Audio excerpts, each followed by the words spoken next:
श्रीमती अनामिका द्वारा रचित मैं द्रौपदी कविता में द्रौपदी को एक अलग नजरिया से प्रस्तुत किया गया है। जिस द्रौपदी को हमने द्वापर युग में देखा था, वही द्रौपदी कलयुग में हमारे सामने खड़ी है, अचंचल अभिमान के साथ। तो आइए सुनिए मैं द्रौपदी। मैं द्रौपदी आज अपनी व्यथा सुनाने आई हूँ। महाभारत युद्ध कराने का जो कलंक लगा है मुझ पर, मैं उसे मिटाने आई हूँ।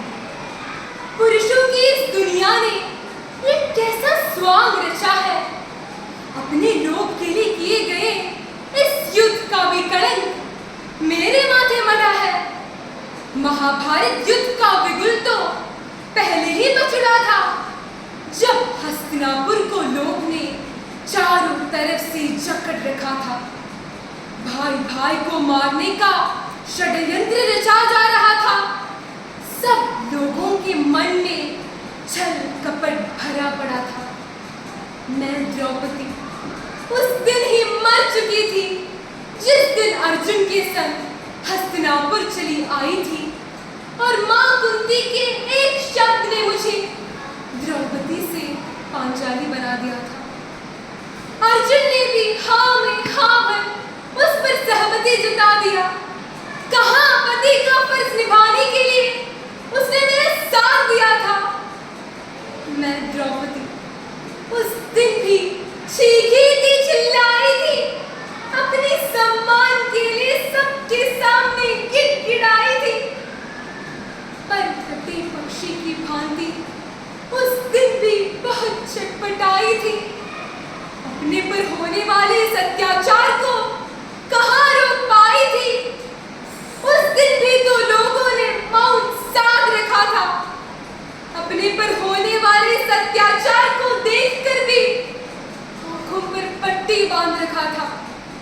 उस दिन भी तो सबने मिलकर मेरी आवाज को दबा दिया था। समय पटल पर लोगों ने ऐसा दिखलाया जैसे कुछ हुआ ही नहीं था।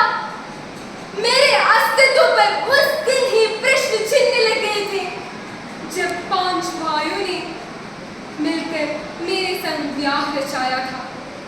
मैं द्रौपदी दुशासन और दुर्योधन पर क्रोधित तो थी ही, पर सबसे ज्यादा क्रोध मुझे युधिष्ठिर पर आ रहा था। क्यों युधिष्ठिर की नजरों में मेरा कोई वजूद नहीं था? क्यों सामान की तरह उसने मुझे जुए में लगा दिया? बिना मेरी सहमति के उसने ऐसा क्यों किया? जब मैं ये सब न रोक पाई थी, फिर मैं युद्ध कैसे करवा सकती थी? पर मेरा ये शाप है कि जब जब कोई भी माँ अपने बेटों को नारी का सम्मान करना नहीं सिखाएगी, तब तब उसके वंश का नाश ऐसे ही होते रहेगा। ये सिर्फ त्रेता द्वापर युग की बात नहीं, ये किरदार आज भी जिंदा है द्रौपदी आज की शोषित सी, है कानून, प्रशासन, परिवार, पत्रकार और नेता, सभी पांडवों और कौरवों के किरदार में। सब विवश बैठे हैं द्रौपदी के निवस्त होने की इंतजार में। अब द्रौपदी प्रश्न न पूछेगी, उसे खुद जवाब बनना होगा। कलयुग में कृष्ण न आएंगे, उसे खुद कृष्णा बनना होगा। आज की द्रौपदी की लाज नहीं भूलनी चाहिए। आज की द्रौपदी ये भूलनी नहीं चाहिए कि वो शक्ति है और उसे ही शक्ति का संचार करना होगा। फिर कोई आर्यव्रत या दुर्योधन उसे रोक नहीं सकता। जब जब द्रौपदी दुर्गा बनकर आगे बढ़ेगी, तो उसे कोई भी नहीं रोक सकता। जब जब द्रौपदी दुर्गा बनकर आगे बढ़ेगी, तो उसे कोई भी नहीं रोक सकता। धन्यवाद।